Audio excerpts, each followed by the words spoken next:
Hello दोस्तों, मैं जयकांत सैनी स्वागत करता हूं आपके अपने चैनल भारत IQ में। हम डिस्कस कर रहे हैं राजस्थान पत्रिका न्यूज़पेपर जयपुर एडिशन 17 सितंबर। तो बने रहिए इस वीडियो मेरे साथ अंत तक। This lot to know and lot to discuss. तो आइए शुरू करते हैं आज का वीडियो। तो पेज नंबर 1 पर बात की जा रही है स्पुतनिक 5 जो वैक्सीन रूस ने तैयार की है। रूस में ये एक्चुअली स्टार्ट कर दी गई है यूज़ के लिए। तो भारत के अंदर भी इसके ट्रायल चल रहे हैं कुछ, तो उसको लेकर के यहाँ पे ये कुछ न्यूज़ है। तो भारत, आपको बता दूंगा कि भारत दुनिया के अंदर तकरीबन 60% वैक्सीन का उत्पादन मैन्युफैक्चरिंग भारत के अंदर होती है। तो भारत इसके लिए विश्व भर में प्रसिद्ध है। तो भारत में इसके उत्पादन की बात भी चल रही है और इसके साथ साथ नीति आयोग के सदस्य हैं VK पॉल। ये बहुत ज़्यादा पूछा जाता है एग्जाम के अंदर, इनके बारे में VK पॉल के बारे में पूछा गया एग्जाम्स के अंदर। तो ये भी इन्होंने बताया कि केंद्र सरकार भी ट्रायल के पक्ष में है। मतलब कि स्पुतनिक 5 जो है उसके ट्रायल के लिए केंद्र सरकार भी तैयार है कि भारत के अंदर हम जल्द से जल्द इसका ट्रायल सक्सेस करके और इसको हम यूज़ के लिए ला सकें। तो ये सारी की सारी न्यूज़ यहाँ पे कवर की गई है। तो इम्पोर्टेंट है, आप याद रखिएगा स्पुतनिक 5 के बारे में, VK पॉल के बारे में। बहुत ही इंपॉर्टेंट न्यूज़ है, आगे देखते हैं। पेज नंबर में बात की जा रही है, तो ये बात की जा रही है संसद भवन को बनाने का जो ठेका है वो दे दिया गया है टाटा प्रोजेक्ट्स को। ये 862 करोड़ में दिया गया है ये ठेका। तो अब इसमें इंपॉर्टेंट चीज़ क्या बनती है कि इससे संबंधित एक प्रोजेक्ट है जिसका नाम है केंद्रीय विस्टा प्रोजेक्ट। संसद भवन बनाने के लिए एक प्रोजेक्ट लाया गया जिसका नाम है केंद्रीय विस्टा प्रोजेक्ट। ये आपसे पूछा जा सकता है एग्जाम के अंदर, बहुत इंपॉर्टेंट फैक्ट है ये, तो आप इसे नोट जरूर कर लीजिएगा।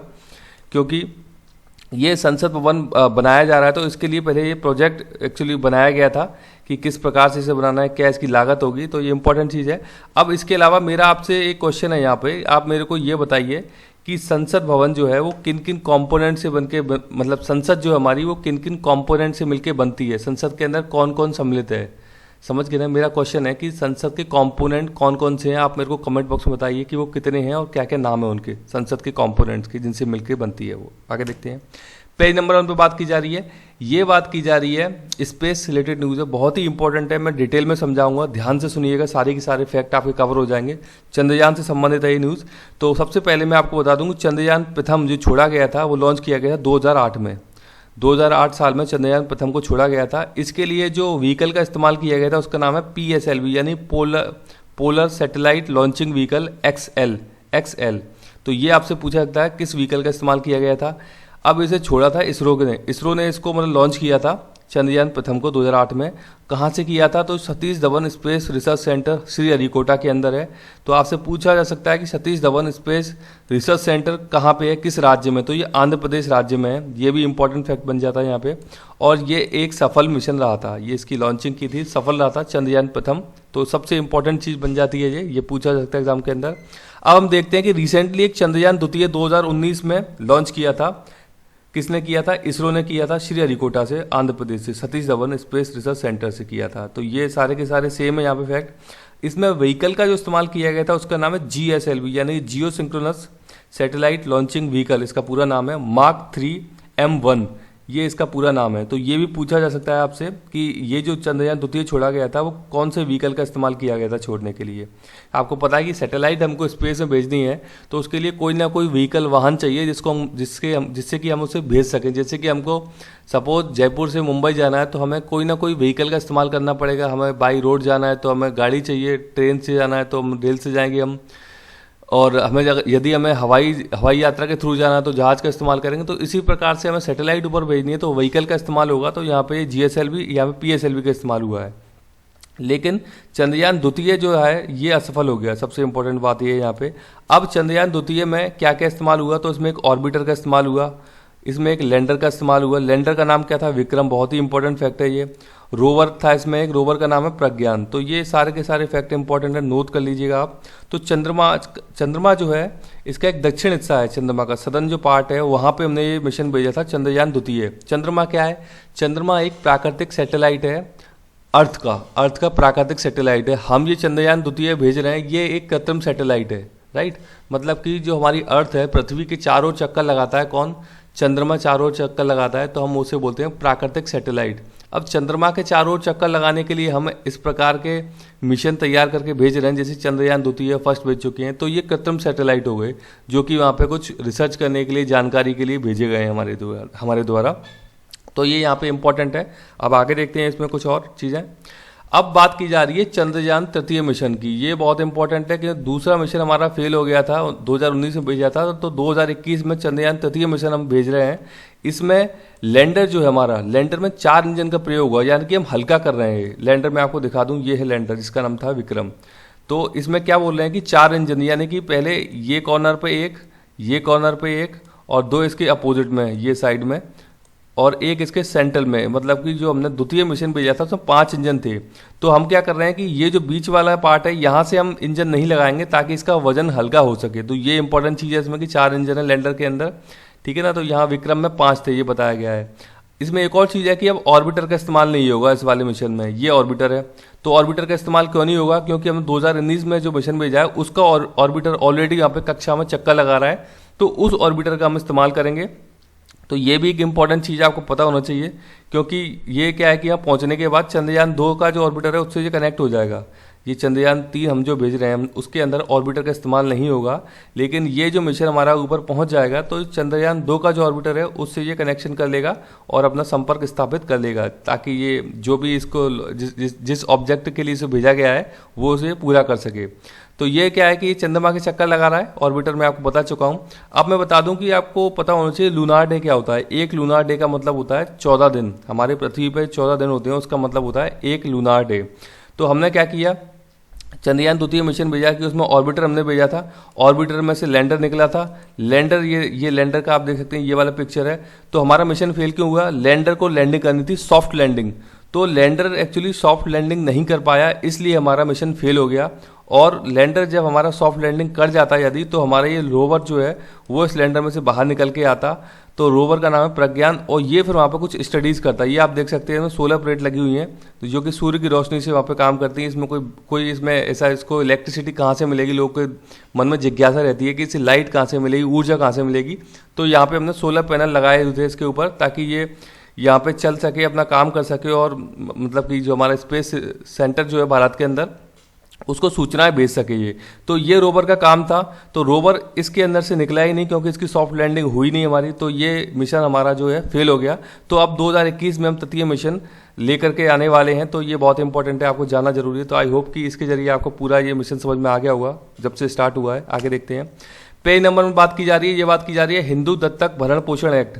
हिंदू दत्तक भरण पोषण एक्ट है 1956 का। तो यहाँ पे कुछ बात की गई है, ये सुप्रीम कोर्ट ने कुछ ऑर्डर दिया है, बताया कि वयस्क अविवाहित बेटी, यानी कि 18 साल की जो अविवाहित बेटी है वो भरण पोषण के लिए दावा नहीं कर सकती है। किससे? अपने पिताजी से, अपने माता से दावा नहीं कर सकती है। तो ये सुप्रीम कोर्ट ने यहाँ पे कहा है।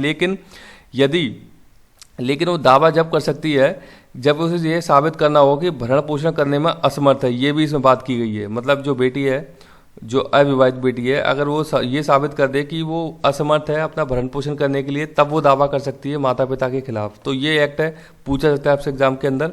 अब मेरा आपसे एक और क्वेश्चन है, आप मेरे को बताइए हिंदू विवाह एक्ट कब आया था, उसका ईयर क्या है हिंदू विवाह एक्ट का, क्योंकि ये भी चर्चा में रहा था, इसमें कुछ डिसीजंस आए थे, मैंने कवर भी कराया आपको, तो कमेंट बॉक्स में बताइएगा जरूर।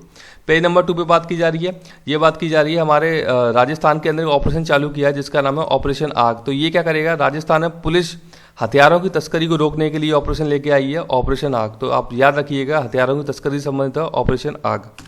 आगे देखते हैं। पेज नंबर 7 पे बात की जा रही है, ये बात की जा रही है ऑपरेशन पोलो। बहुत ही इंपॉर्टेंट ऑपरेशन है। तो ये हैदराबाद रियासत जो थी उसे भारत में मिलाने के लिए ऑपरेशन लाया गया था 1948 में। 1948 में 1947 में भारत आज़ाद हुआ था। जस्ट उसके बाद फिर प्रयास किए जा रहे थे कि भारत को एक संगठित देश बनाया जा सके। तो हैदराबाद रियासत को मिलाने के लिए ऑपरेशन पोलो चलाया गया ताकि भारत संघ में शामिल हो सके। इसके अलावा 2 रियासत और थी, आप मेरे को कमेंट बॉक्स में बताइए वो कौन थी जिनके लिए भी अलग अलग कुछ इन्होंने ऑपरेशन चलाए हैं, उसके थ्रू भारत संघ में शामिल किया है उन 2 रियासत को। आप मेरे को कमेंट बॉक्स में जरूर बताइएगा। आगे देखते हैं। पेज नंबर 9 पे बात की जा रही है। इसमें ये बात की गई है कि भारत के अंदर जो सबसे ज़्यादा आयात होता है हमारे यहाँ वो क्रूड ऑयल का होता है, यानी कच्चे तेल का आयात होता है। तो अभी अगस्त में एक रिपोर्ट निकल के ये आई है कि भारत के अंदर जो निर्यात है उसके मुकाबले आयात घट गया है। मतलब क्या है इसका? कि भारत जो है निर्यात में हमेशा ही कमी रहा है और आयात हमारे ज़्यादा रहे हैं, क्योंकि क्रूड ऑयल हम सबसे ज़्यादा परचेज करते हैं। क्रूड ऑयल हमारे आयात में सबसे ज़्यादा रेशियो रहता है क्रूड ऑयल का, तो हम सबसे ज़्यादा परचेज करते हैं। उसकी वजह से हमारा करंट अकाउंट डेफिसिट हमेशा ही नेगेटिव रहता है हमारा। तो अभी क्या हो रहा है, मैंने आपको बता भी चुका हूँ, फॉरेक्स रिजर्व तकरीबन 500 बिलियन डॉलर से भी ऊपर हमारा चल रहा है अभी। उसका कारण ये है कि हमारे निर्यात ज़्यादा है अभी आयात के मुकाबले में। तो ये न्यूज़ यहाँ पे कवर भी की है, देख सकते हैं आप। निर्यात का बताया गया 22 और आयात हमारे 29 पॉइंट समथिंग कम हो गए हैं। ये बताया कि 29 पॉइंट समथिंग हमारे आयात कम हुए हैं, निर्यात केवल 22% 22 ही हुए हमारे अरब डॉलर में बता रहे हैं ये।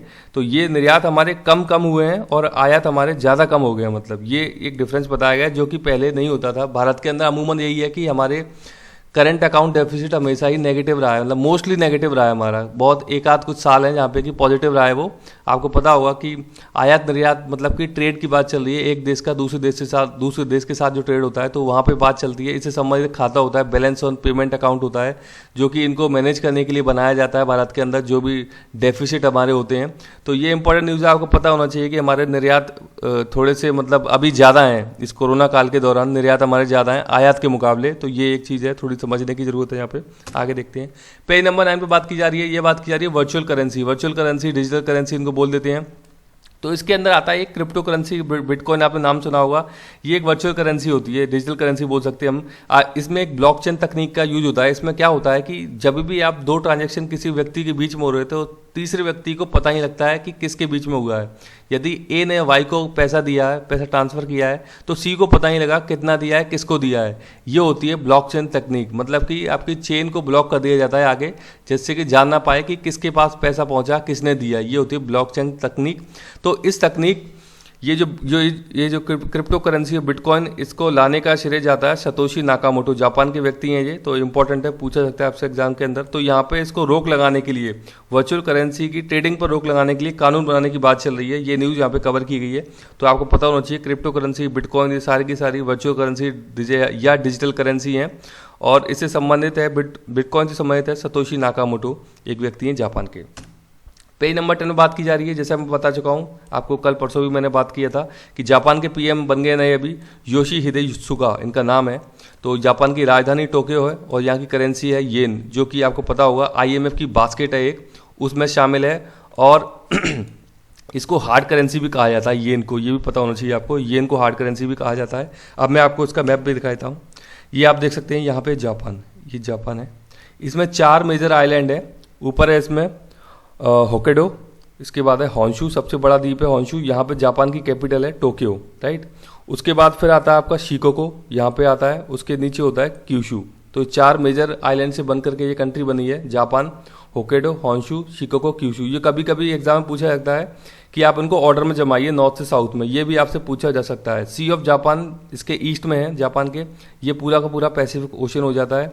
और ये होता है पेनिनसुला, जो है कोरियन पेनिनसुला है, इसके वेस्ट में येलो सी आता है। फिर ये थोड़ा सा आपको लोकेशन पता होना चाहिए। यहाँ पे चाइना है, ये मंगोलिया, फिर ये रशिया वाला पार्ट आ जाता है यहाँ पे। तो ये इंपॉर्टेंट है, मैप से आपको आई होप समझ में आया होगा। पेज नंबर 10 में बात की जा रही है। बिहार के अंदर इलेक्शन है अभी, तो यहाँ पे आपको पता होना चाहिए बिहार के अंदर कि कुछ पार्टीज हैं इंपॉर्टेंट। तो राष्ट्रीय जनता दल है एक, तो दूसरा जनता दल यूनाइटेड। ये आपसे पूछा सकता है एग्जाम के अंदर कि ये कहाँ से संबंधित हैं। इसके अलावा भारतीय राष्ट्रीय कांग्रेस है, भाजपा, ये तो आप जानते ही हैं। तो ये दोनों इंपॉर्टेंट दल हैं, आपको पता होना चाहिए इनके बारे में। इसके अलावा इनके यहाँ के राज्यपाल का नाम है फागू चौहान, ये भी आपको पता होना चाहिए, बहुत ही इंपॉर्टेंट है राज्यपाल का नाम। इसके अलावा एक NGO का बात की गई है, ADR, यहाँ पे ये आप देख सकते हैं, एसोसिएशन ऑफ डेमोक्रेटिक रिफॉर्म्स। तो ये इलेक्शन से रिलेटेड अपनी रिपोर्ट निकाल के लाती है, कहाँ पे ज़्यादा धांधली हो रही है, कौन किस राज्य के अंदर मतलब दागी विधायक हैं, इस प्रकार से मतलब इलेक्शन के ऊपर, चुनावों के ऊपर अपनी रिपोर्ट्स प्रकाशित करती है। तो ADR के बारे में आपसे पूछा सकता है कि ये गवर्नमेंट ऑर्गेनाइजेशन है या नॉन प्रॉफिट ऑर्गेनाइजेशन। तो ये एक प्रकार से NGO है, यानी कि नॉन गवर्नमेंटल ऑर्गेनाइजेशन है ADR। तो ये इंपॉर्टेंट है यहाँ पे। पेज नंबर 10 में बात की जा रही है टिड्डियों की। टिड्डियों के बारे में न्यूज़ कवर कर चुका हूँ काफ़ी बार, राजस्थान पत्रिका की वीडियो देख सकते हैं आप डिटेल जानने के लिए से। तो यहाँ पे ये बात की गई है कि टिड्डियों का जो हमला भारत में हुआ है, इसको अभी प्राकृतिक यानी नेचुरल डिजास्टर मान लिया गया है, प्राकृतिक आपदा। तो PM BMI योजना जो है, ये जो स्टार्ट की गई है, इसके तहत यहाँ पे क्लेम भी लिया जा सकता है। तो आप मेरा आपसे ये क्वेश्चन ये PM फसल बीमा योजना किस ईयर में स्टार्ट की थी, ये आप मेरे को बताइए। अब इस बीमा योजना के तहत क्या होता है, खरीफ फसल के लिए आपको 2% प्रीमियम देना होता है, रबी फसल के लिए 1.5% प्रीमियम देना होता है, और बागवानी व कॉमर्शियल क्रॉप के लिए आपको 5% प्रीमियम देना होता है। ये आप याद रखिएगा, पूछा गया एग्जाम्स के अंदर, ये बाकायदा पूछा गया है कितने % प्रीमियम होता है इनके अंदर। तो इंपॉर्टेंट है, आप देख लीजिएगा। और टिड्डी से रिलेटेड मैंने वीडियो कवर की है राजस्थान पत्रिका की, तो पुरानी वीडियो आप देख लीजिएगा। आगे देखते हैं, पेज नंबर 10 पर बात की जा रही है। ये बात की गई है यहाँ पे कि जो किसान रेल है बेंगलोर से दिल्ली तक अभी स्टार्ट की है। तो यहाँ पे क्या है कि दक्षिण यानी साउथ राजस्थान की पहली किसान रेल है ये। तो ये यहाँ पे बात की गई है, यहाँ पे इन्होंने पहली किसान रेल लिख दिया है, ये थोड़ी सी इन्होंने गलती कर दी है इस न्यूज़ में। तो मैं आपको बताऊं कि भारत में पहली किसान रेल महाराष्ट्र के देवलाली से और बिहार के दानापुर तक स्टार्ट की गई थी ये। तो ये आपको एग्जैक्ट पता होना चाहिए, महाराष्ट्र के देवलाली से बिहार के दानापुर तक। ये पूछा सकता है एग्जाम के अंदर, बहुत ही मतलब इंपॉर्टेंट फैक्ट है ये। तो किसान रेल काम क्या करेगी? किसान रेल काम ये करेगी, फल और सब्जियों को एक इलाके से दूसरे इलाके तक लेके जाएगी, ताकि उनकी जो फसल है, उनका जो उत्पाद है, उनको सही मूल्य मिल सके, वो खराब ना हो। तो इसके लिए स्टार्ट की गई थी ये पीएम की पिक्चर है, यहाँ पे ये कवर की गई थी। तो किसान रेल, पहली किसान रेल महाराष्ट्र से बिहार तक चली थी, ये आपको पता होना चाहिए। तो आई होप कि वीडियो आपको अच्छा लगा हो। वीडियो अच्छा लगा ज़्यादा से लाइक करें, शेयर करें, सब्सक्राइब करें, और यदि आप कोई मुझे सुझाव देना चाहते हैं तो कमेंट बॉक्स में भेज सकते हैं। इसी के साथ धन्यवाद।